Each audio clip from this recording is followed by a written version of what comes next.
Stop. Stop. Oh my god, I know it. Oh! You didn't. Oh my god. Let's see a drawing. No, no. Wait, the name has to be blurred out.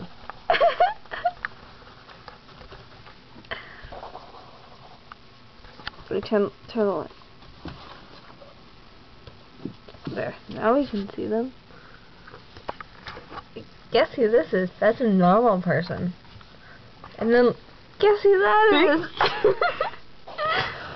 Okay, that's the person with hair. That's them without hair.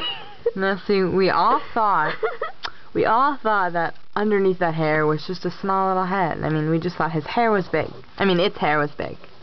But when it shaved it all off, it realized that it was Let's huge. go bowling. Oh yeah, this is a bowling pin, right here. Wait, right there. This is a bowling pin.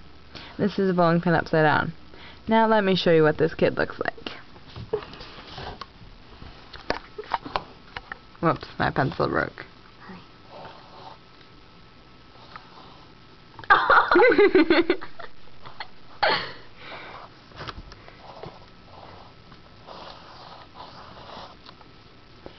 See the resemblance between his head and a bowling pin?